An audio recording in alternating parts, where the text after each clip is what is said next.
Yes Music Podcast, episode 215, an interview with Billy Sherwood. Hi, this is Billy Sherwood of Yes, and you're listening to the Yes Podcast. This is John Davison, and you're listening to Yes Music Podcast. Hi, this is Jeff Downs, and you're listening to Yes Music Podcast. Hi, this is Steve Howe, and you're listening to me on the Yes Music Podcast. Have a good time. Listen, bye. Hi, this is John Anderson. You're listening to the Yes Music Podcast. Welcome to episode 215 of the Yes Music Podcast, one fan's exploration of the world's greatest progressive rock band. I'm your host, Kevin Mulrine. Remember how you can get involved with the podcast via the various different ways on the site, yesmusicpodcast.com. What an amazing week it's been for the YMP, another amazing week. And as you'll hear in a few moments, we have a fantastic interview with none other than Yes bassist Billy Sherwood. Now, Mark Anthony Kay was the person behind putting this interview together, so both Mark and I managed to meet up with Billy via Skype to talk about Yes, about Chris Squire. This is actually his birthday, and I'm recording this part of the episode. There are a few issues with some of the sound in places, but that shouldn't bother you too much. Just enjoy listening to Billy talking about the band he loves, the man he loved, and about his new album. We're also very lucky to have a very different take on The Gates of Delirium. It's the lyrics read by Deirdre Nelson. Deirdre, or Dee, is the partner of Dave Watkinson. Thank you so much for sending that in. So rather than interrupt the proceedings, I'm going to let Deirdre start us off. Then there's an album review from Mark Anthony Kay, and then that amazing interview with Billy Sherwood. I hope you enjoy the episode. The Gates of Delirium. Stand and fight we do consider, reminded of an inner pact between us, that's seen as we go, and ride there in motion to fields in debts of honour defending. Stand the marchers, soaring talons, peaceful lives will not deliver freedom. Fighting we know, destroy oppression, the point to reaction as leaders look to you attacking. Shoes and renounce, throwing chains to the floor. Kill or be killing, faster sins correct the flow. Casting giant shadows of vast penetrating force to alter via the war that's seen as friction spans the spirit's wrath ascending, slowly to redeem. Wars that shout in screams of anguish, power spent, passion bespoils our sole receiver. Surely we know, in glory we rise to offer, create our freedom, a word we utter a word. Words cause our banner victorious our day. Will silence be promised as violence display? The casts increased we fight the power and live by it by day. Our gods awake in thunderous roars and guide the leaders' hands in paths of glory to the cause. Listen, should we fight forever, knowing as we do, fear destroys. Listen, should we leave our children? Listen, our lives stare in silence, help us now. Listen, your friends have been broken, they tell us of your poison. Now we know, kill them, giving them as they give us. Slay them, burn their children's laughter, on to hell. The fist will run, grasp metal to gun. The spirit sings in crashing tones, we gain the battle drum. Our cries will shrill the air, will moan and crash into the dawn. The pen won't stay the demon's wings. The hour approaches, pounding out the devil's sermon. Soon, oh soon the light, pass within and soothe this endless night, and wait here for you, our reason to be here. Soon, oh soon the time as we move to gain will reach and calm. Our heart is open, our reason to be here. Long ago, set into rhyme, soon, oh soon the light, ours to shape for all time. Ours the right, the sun will lead us, our reason to be here.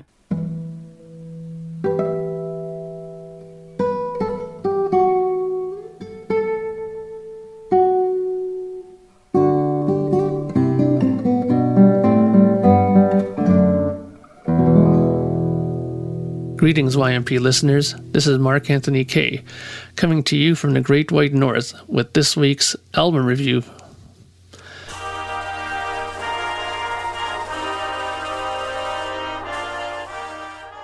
So this week I decided to focus on a record that will have a connection with our guest this week.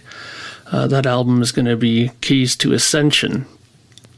The facts first. Keys to Ascension was released October 28th, 1996.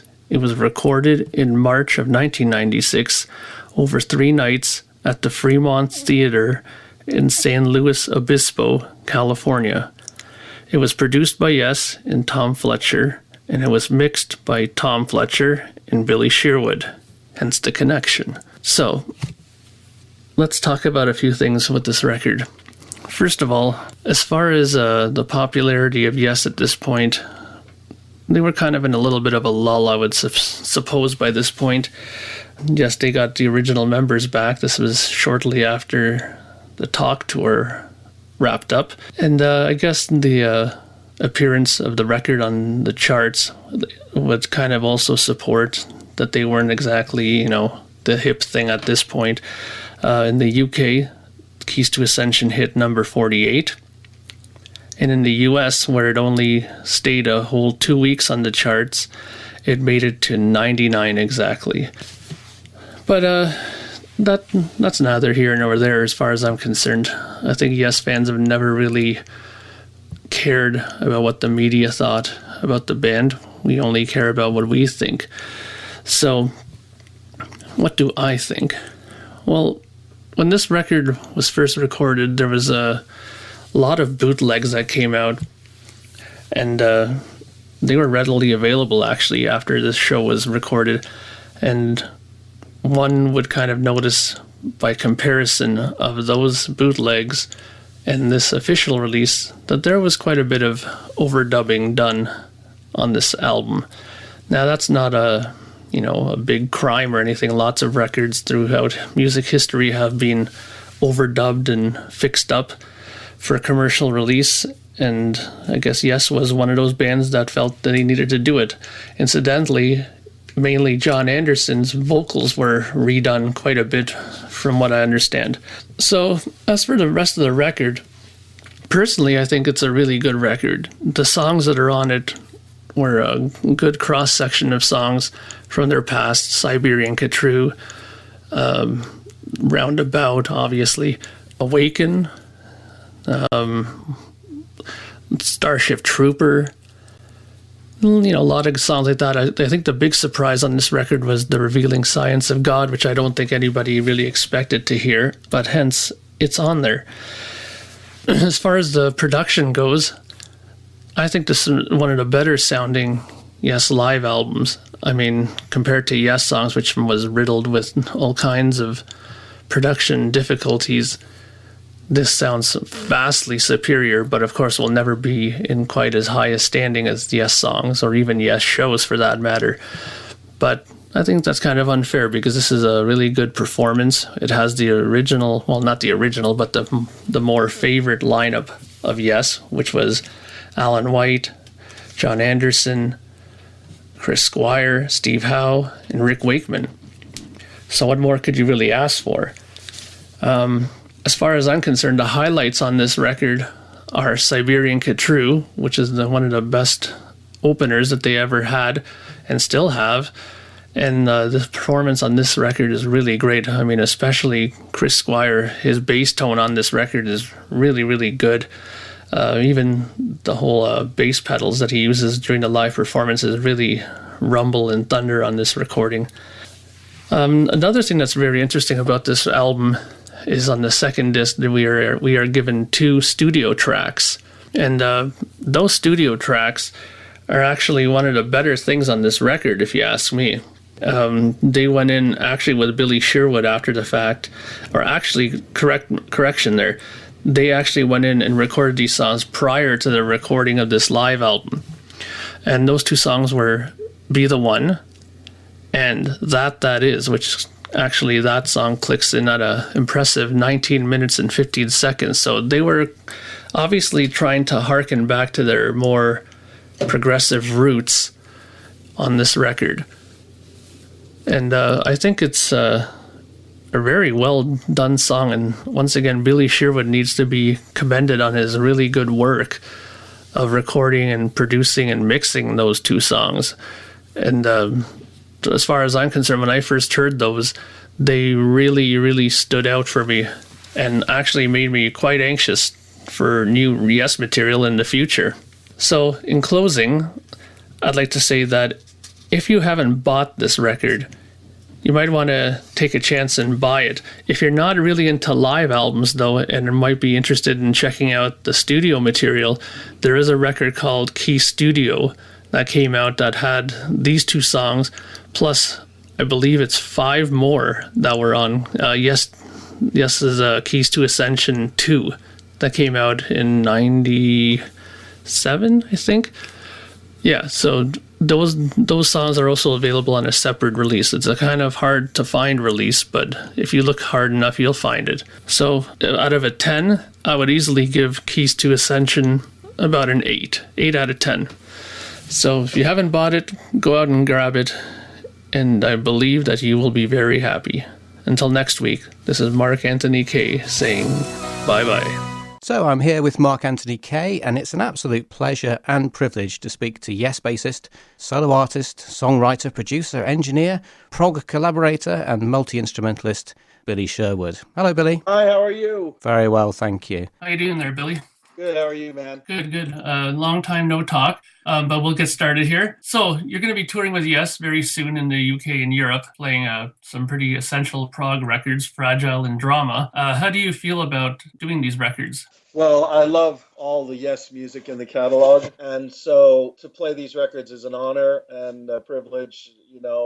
Chris was a dear friend of mine, and I never imagined in a million years that I'd be doing what I'm doing on behalf of him and for Yes and for the future of Yes. So it's all just a surreal sort of honor. So playing these records is very, very exciting, and I look forward to doing it. I love the music, and the bass lines are incredible, and the whole composition factor and the vocals. So I'm very excited about it. Great. I mean, just to really quickly put in, I mean, you playing the bass in general to me is kind of interesting because you are probably the only person in music history that's actually played on stage with Chris, playing bass as well with him during the Talk tour. Yeah, that was a very unique and special thing, and even more special now, unfortunately, that we've lost Chris to look back and reflect on. It was a very unique and special moment, and I'm glad we did it. I mean, it was his idea to do it, and at the time, I remember saying, I don't know, man, 2 bass players, are you sure about that?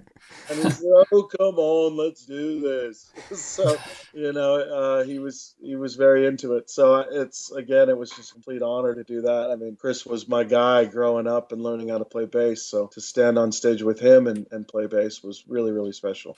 Excellent. Okay, just a follow-up question to that then, Billy. What about Fragile and Drama? Are the bass lines similar? Have they got different challenges? I hate to say it. I don't mean to sound like arrogant about this, but I've known these bass lines since I was 15, 16 when I first really started diving into playing bass because my band Logic, which was the first band that I was in and made a record professionally with, if you will, we played so much Yes music all the time. I played South Side of the Sky with Logic and Heart of the Sunrise and all that great material. We used to jam on Tempest Fusion. So I have it already kind of in my wheelhouse, so to speak. I just, I don't play this stuff every day because I'm working on other things. But this month I've dedicated to playing everything and getting it really together. But that said, it's in answer to the question, it kind of comes natural to me, without sounding rude. Yeah. And what about playing live these bass lines? Now, I talked to Steve Howe just a couple of weeks ago, and he was mentioning, obviously, what a unique character, what a unique bassist Chris was. But he also mentioned the sheer volume that Chris used to do on stage. Now, have you tried to replicate some of that approach yourself? No. Chris was loud. There's no disputing that. We all knew that. I remember being on stage once with him before a show when I was in the band playing guitar, and we were talking about cabinets and how many speakers, and we did a count, and I got up to 32 speakers on stage for Chris. And, are you sure you don't need more? It's notoriously known for being loud. That said, I go the other direction because I've always been the lead singer in all my bands while I'm playing bass or playing guitar. And, standing in proximity to the amplifiers, if you're too loud, you can't sing, So I have got a general balance on stage that's been acceptable for the surrounding musicians, just not so much for them, but for myself so that I can sing and do the job of singing properly without the bass just killing me and coming into my microphone and destroying destroying everything. So Yeah. so I did a little differently, but that.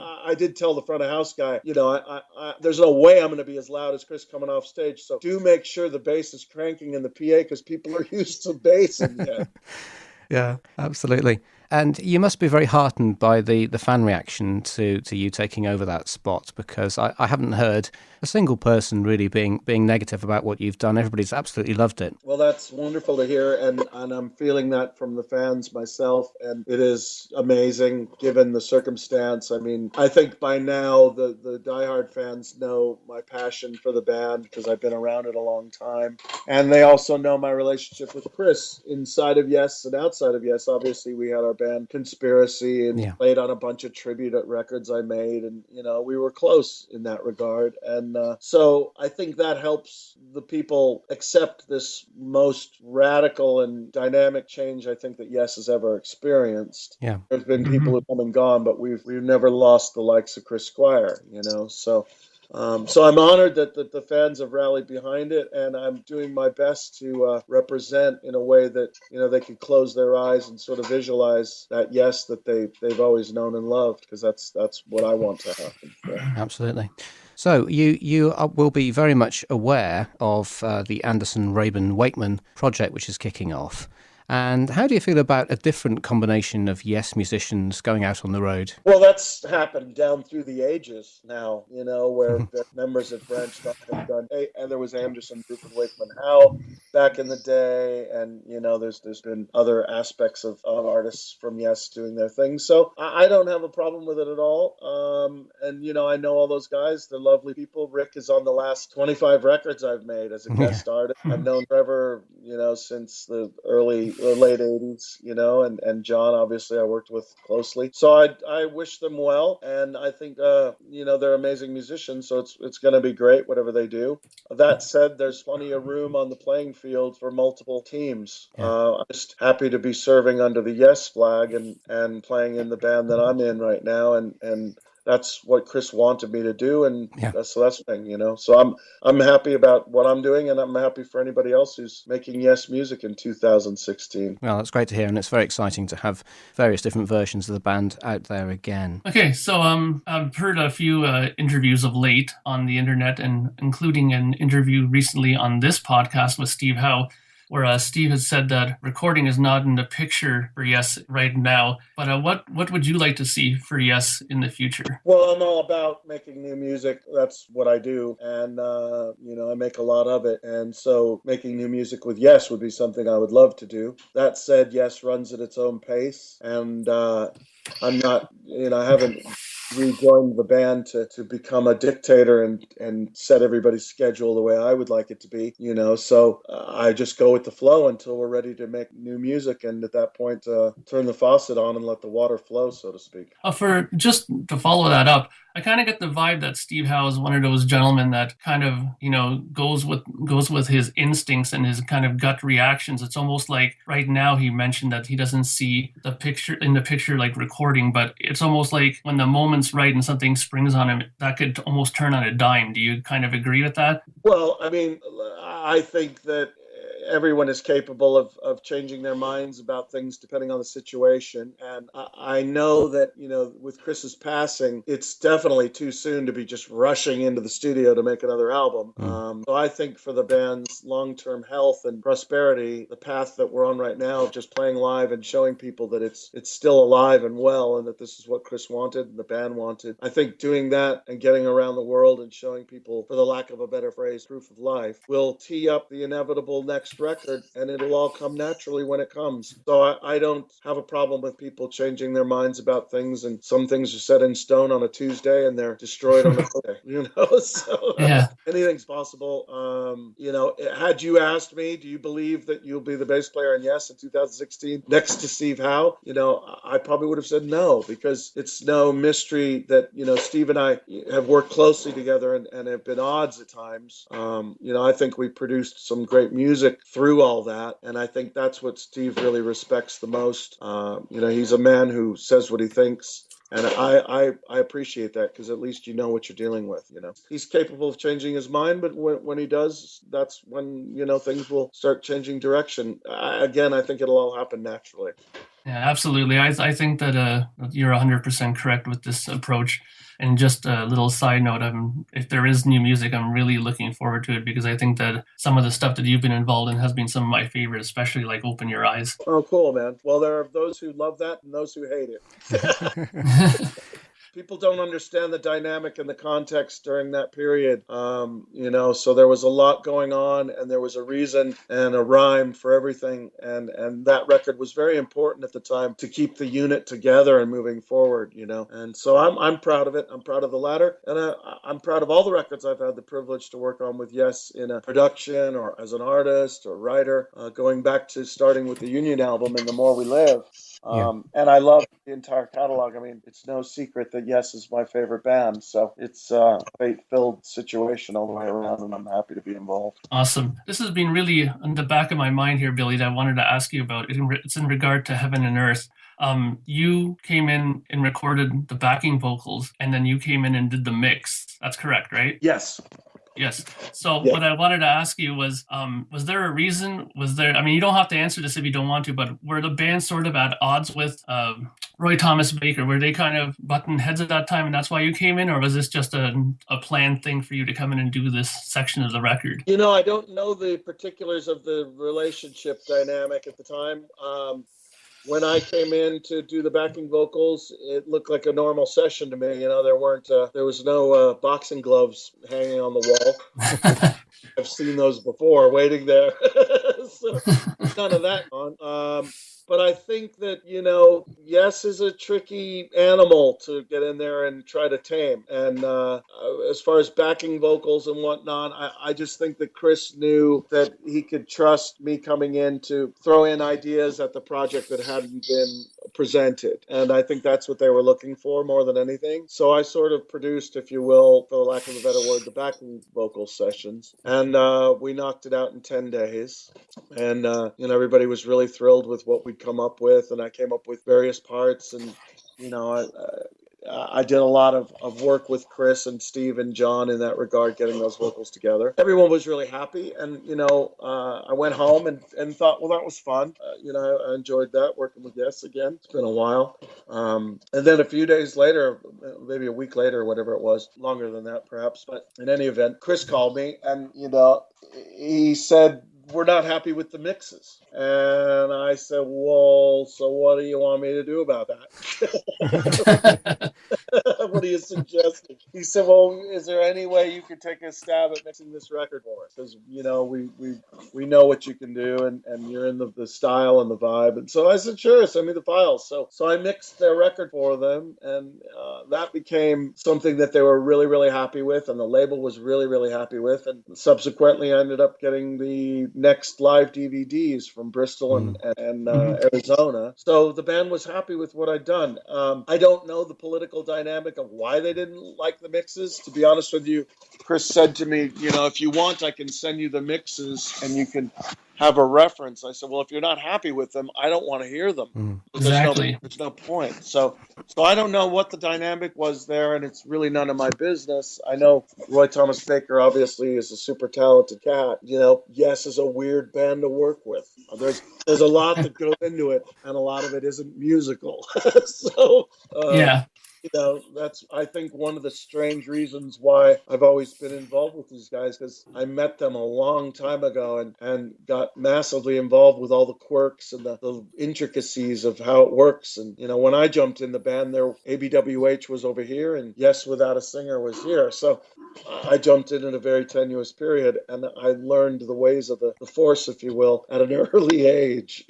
So straddling between the dark side and the light side, and just go straight through, So, Billy, let's move on to your solo work then for a minute. And you've got a new album out, Citizen, which I've been enjoying very much. And it's got a strong concept to it. And for those listeners who haven't found out about this concept, what is the concept? I came up with this idea, which I got based on the notion that General Patton had been a believer that he was reincarnated on various battlefields over time. Right. And I found that very interesting.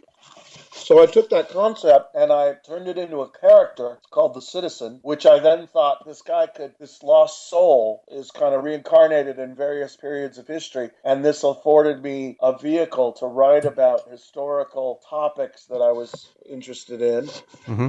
There are many, but it's a 60-minute album, so you can only talk about so many. Hopefully there's a follow-up record and I can explore more of it. Right. But the idea being that this character appears at these critical moments in history where Oppenheimer's splitting the atom. He's an assistant to Oppenheimer watching this all go down and questioning the morality of splitting the atom for good or for evil. What's the consequence?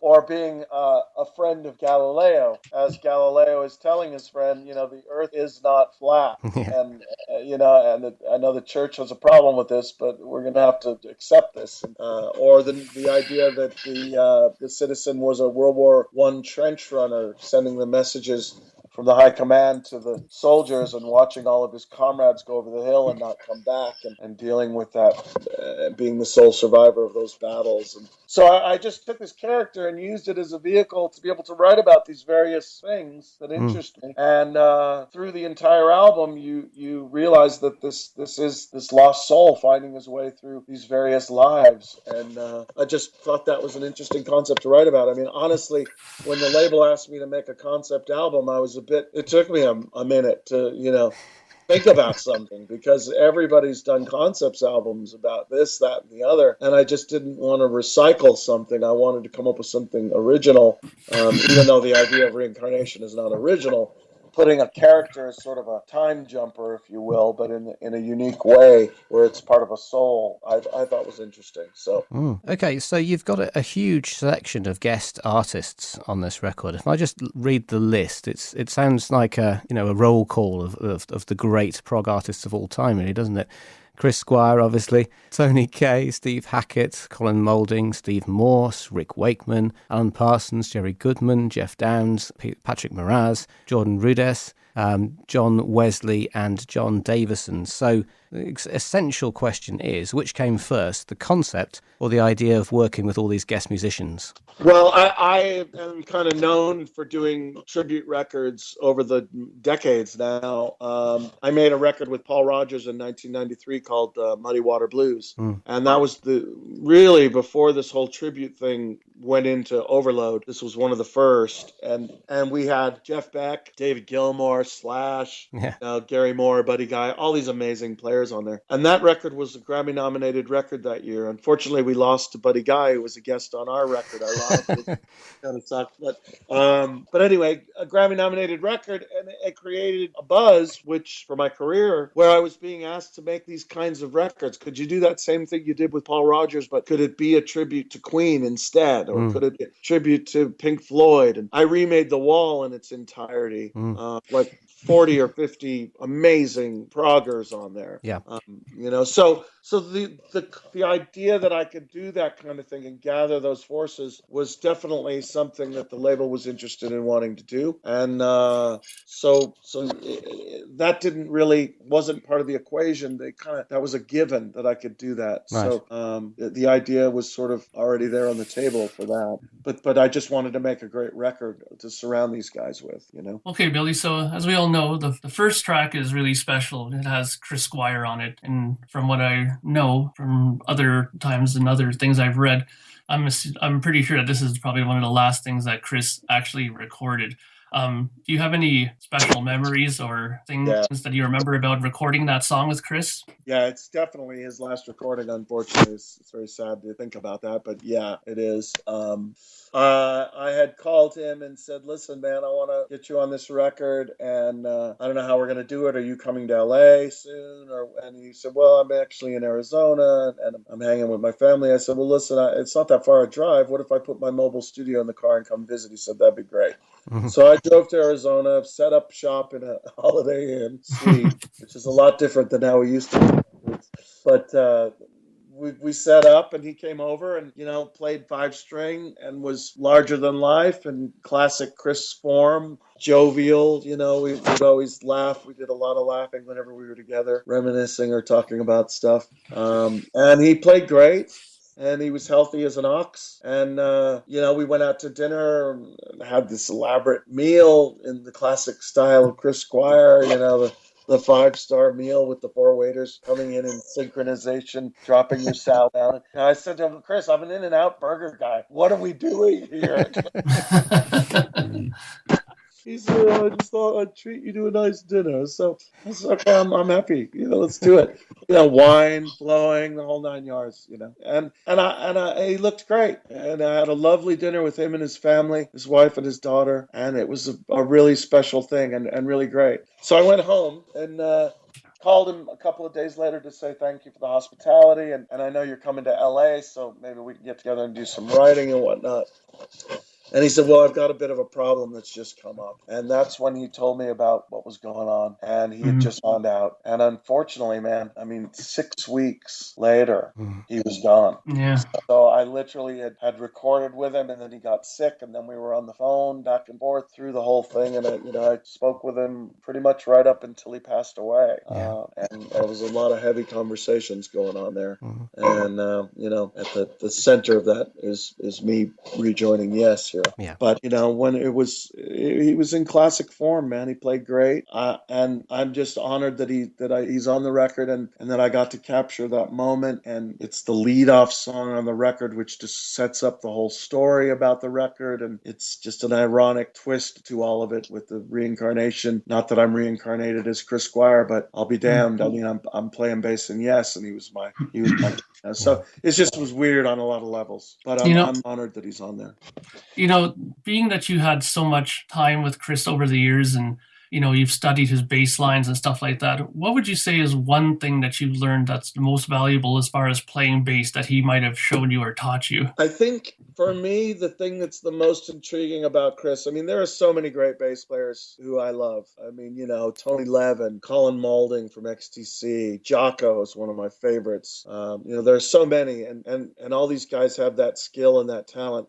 The thing that I admired about Chris, which the other guys share as well, is the idea of the composition itself in the part, and what the bass means to the song, and how it's reacting to the chord, and how it's affecting everything. And at an early age, I picked up on that. It wasn't about the chops and, oh my God, listen how fast this guy can play this. It was, listen to that bass note against that chord, man. That is so cool. Who would have thought to do that? And that was where Chris's strength was really putting in these notes that just made the whole thing take it to another level. And so I always strive for that whenever I'm composing a bass part. If it's in E, I'm happy to play an E, but I'm always looking for a way that maybe the A might work over that instead, or another alternative approach to it, harmonically speaking. So it's the composition in Chris's works that keep me coming back to listen to. And even now, as I'm studying more closely the things I already know, but as I'm studying Drama and Fragile, the bass notes, every note is well thought out, and everything has a purpose. There's no random, he's just pedaling the E right there just because. There's always a meaning to everything, and that's the thing that is the most inspiring, and what I took away from Chris and hope to sort of blend into my own world. Okay, so just talking a bit more about the guests that you've got there. How far did the guests influence the sound and style of the track? And did you actually write the tracks with particular people in mind? And were they involved in the writing at all? No one was involved with the writing but me. And I play, when I make records like that, I play everything myself because I'm a multi-instrumentalist kind of guy. I played drums long before I played bass, and been playing all instruments for quite some time now. So I actually paint the entire picture myself first, and I've got the record essentially done. And then I sit back and, with a more sort of objective eye, now that I can hear the song, it just kind of hits me, Rick would be so perfect on this. Yeah. I'm playing a real solemn, beautiful piano over the Great Depression, which is just a gorgeous performance from Rick on that track. Yeah. Or, this song would be perfect with this guy or with this guy. So I don't really write it with them in mind. It sort of naturally takes its own shape. That said, there was one song, as I started writing it, I thought to myself, man, Colin Moulding has to sing the song. He'll be perfect for this. And when I sent him the song, Just Galileo and Me, which is a real special song on the record, he wrote me back and said, man, I love this. I have to sing this. I I'm so glad you said that, because that's what I was. In some cases, but they're very rare where I'm actually trying to write for someone like that. But Yeah. as Galileo was being written, I knew in my mind, it's like, God, Colin's going to be perfect. I might as well now start writing this in the way I know Colin's vibe is. Yeah. So we worked on several records together already now over the years by virtue of the internet, and we've become friends that way. But I haven't met him in person. But I just invited him. He's coming to the show in Oxford. All right. And I told him that's going to be a highlight of the tour for me to be able to hang with him. Amazing musician. Oh, that's brilliant. And I do love the way that the individual musicians on the album put their own stamp on each track, actually. And I was particularly fascinated to see things like John Davison on Written in the Centuries, the last track on the album. And it's got really, it must be something to do with his voice, because it sounds like quite a bit of that material on Heaven and Earth. Yeah, well, his voice is his voice, and that's what he sounds like, so he carries that with him, and I think it's wonderful. Yeah. I mean, I'm a huge John Anderson fan.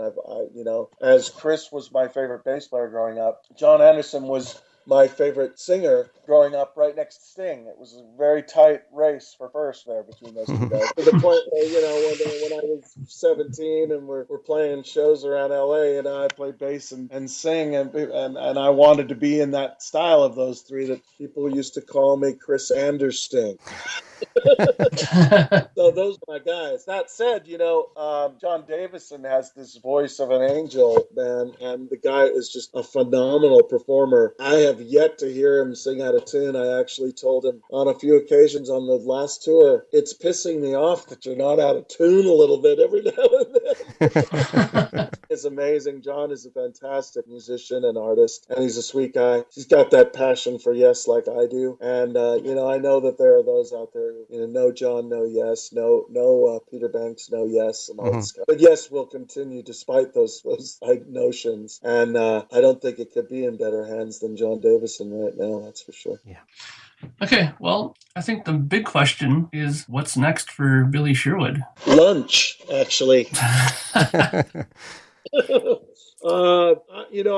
I'm in the studio working with a lot of different artists and bands, some famous, some not so famous. I do a lot of work with new bands developing their craft by virtue of the internet, Facebook and whatnot. People reach out to me on Facebook, and they know that I do production work. Not only am I sort of my own artist doing my own thing, but I've always considered myself a flexible sort of session musician for people too. So, for anybody who wanted that kind of bass style, they send me a message, hey, can you play on my record? Of course. So I've been working with a lot of new bands by proxy, doing that kind of stuff. And I've also, on the sort of more record label side, obviously Citizen is out there. I really would like to get that on stage. I was trying to get that on stage and break between these Yes tours, but there just wasn't enough time to make it happen, unfortunately. So we're working towards trying to get that going on. World Trade has actually got a new record coming out. We're starting to mix it on Saturday, the original lineup, and it's very exciting and sounds amazing. It's just kicking butt. And before that is actually Circa has a new album coming out. My band with Tony Kaye, Rick Tierney, and Scott Connor. We have an album coming out called Valley of the Windmill, and it's an interesting way that I kind of came up with that song and title. That was the day I was driving to Chris Squire's house from California to Arizona. As you pass through Palm Springs, there is a windmill farm that is huge, and some of them are spinning, some of them are not. And I got this idea for Valley of the Windmill as a song. So that's become the title of this new Circa record, which is really, really quite good. And that's coming out July 8th. Talking about making some other kind of records with different artists that I can't really talk about right now, because I don't like to talk about stuff till it's official. But there's a lot going on, and in multiple directions. My main thrust of sort of attention right now, if you will, is for the next 30 days getting the Yes material nailed down, which I'm confident about, but I just have to do it, I mean, I know I just have to start playing it. So that's kind of what I'm doing. Great. Okay, well, listen, Billy, that's been absolutely fascinating, and we could talk all day, but we know you need to get off and have your lunch. And Yes. I'm hugely looking forward to coming to hear Yes. My first Yes concert was on the Open Your Eyes tour, so this is kind of full circle for me. seeing you back with Yes again this year, and I'll be there in the front row at Birmingham, and I'll give you a wave. Great. I appreciate that, and thank you, Mark. Thank you, Kevin, and thanks to all the Yes fans for supporting the band through this incredibly difficult transition. I know it's very hard. It was hard for me to even listen to Yes music after Chris passed, and I know how the fans feel about this stuff, and I'm right there with them. And I only hope that they appreciate what we're trying to do and keep moving forward with the band, because that's what Chris wants, and Yes is one of those bands that can endure. I think in 100 years there'll probably be some Chappie style robots playing all this stuff better than any of us could. Brilliant. Well, thank you very much indeed, Billy. All right, take care, man.